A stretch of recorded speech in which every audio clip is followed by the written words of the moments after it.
Hi everyone, আজকে আমরা শিখব ফ্রেজের স্ট্রাকচার। অর্থাৎ আমরা পড়েছি যে ফ্রেজ 9 প্রকার। তো 9 প্রকার ফ্রেজেরই আলাদা আলাদা কিছু স্ট্রাকচার আছে। তো আমরা সেই স্ট্রাকচারটা নিয়ে আজকে কথা বলবো। তো সবগুলো একসাথে কথা বলা সম্ভব না, তাই আজকে আমি শুধু নাউন ফ্রেজের স্ট্রাকচারটা নিয়ে কথা বলবো। তো নাউন ফ্রেজের স্ট্রাকচারটা হচ্ছে 7 প্রকার বা 7টি স্ট্রাকচার আছে। আমরা যেরকম টেন্সের স্ট্রাকচার পড়েছি সেরকমই নাউন ফ্রেজের স্ট্রাকচার আছে। যেমন 1 নম্বর গঠন হচ্ছে article plus adjective plus noun. এটা হচ্ছে আমাদের একটা গঠন। অর্থাৎ এরকম যে গঠনটা যদি মিলায়, দ্য ক্যাপিটাল সিটি, এটা কিন্তু একটা ফ্রেজ, এবং এটা হচ্ছে প্রথমে আর্টিকেল আছে, তারপরে ক্যাপিটাল, এটা হচ্ছে একটা অ্যাডজেক্টিভ, তারপর সিটি, এটা হচ্ছে একটা নাউন। অর্থাৎ এটা একটা ফ্রেজ এবং এটা নাউন ফ্রেজ, যেহেতু এটা নাউন ফ্রেজের গঠনের সাথে মিলে গেছে। তারপর আমাদের 2 নম্বর গঠন হচ্ছে article plus noun plus preposition plus object বা নাউন। এটা হচ্ছে আমাদের দ্বিতীয় নম্বর গঠন। অর্থাৎ এই গঠন অনুসারে যদি আমরা মিলাই, এ ম্যান অফ লেটার্স, এটা একটা ফ্রেজ, আর এই ফ্রেজ হচ্ছে একটি নাউন ফ্রেজ। কারণ প্রথমে কি আর্টিকেল, তারপর হচ্ছে ম্যান, তারপরে মানে হচ্ছে নাউন, তারপর আফটার প্রিপোজিশন, তারপর লেটার্সটা হচ্ছে অবজেক্ট। এটা হচ্ছে আমাদের নাউন ফ্রেজের দ্বিতীয় নম্বর গঠনের সাথে মিশছে, সেই কারণে এটা হচ্ছে নাউন ফ্রেজ। তো 3 নম্বর গঠনটা হচ্ছে আমাদের article plus possessive form of noun and pronoun plus object বা নাউন। তো এই জিনিসটা হচ্ছে আমাদের 3 নম্বর গঠন। যেমন কি দ্য কিংস স্পিচ, দ্য এটা হচ্ছে আর্টিকেল, কিংস এটা পসেসিভ ফর্ম, নাউনের পসেসিভ ফর্ম, তার স্পিচ এটা হচ্ছে অবজেক্ট। তাহলে এটা হচ্ছে একটা নাউন এবং এটা নাউন ফ্রেজ, সরি এটা একটা ফ্রেজ এবং এটা নাউন ফ্রেজ।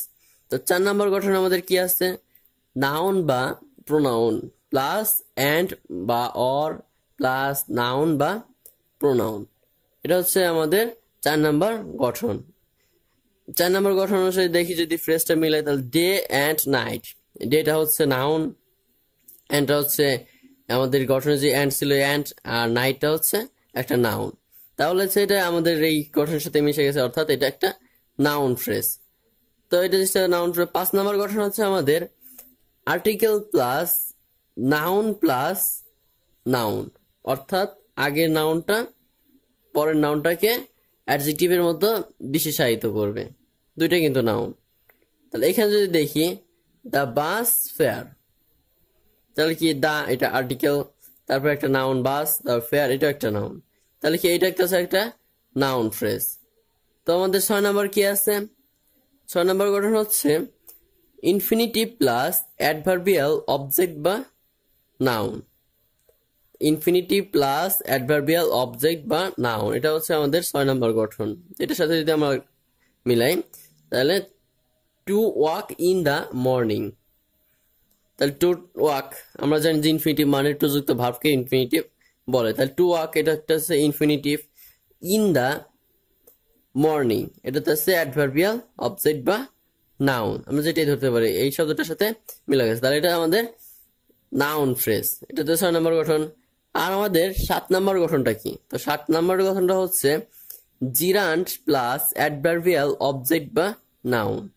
জিরান্ট মানে কি, আমরা জানি যে জিরান্ট মানে ভার্বের সাথে আইএনজি, ভার্বের প্রেজেন্ট ফর্মের সাথে আইএনজি।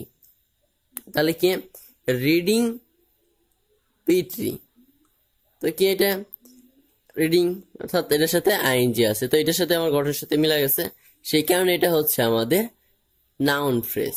তো এর সাথে আমাদের 7টা গঠন, নাউন ফ্রেজের 7টি গঠন। তো যদি ভিডিওটি ভালো লেগে থাকে, লাইক কমেন্ট শেয়ার করে আমার পাশে থাকবেন।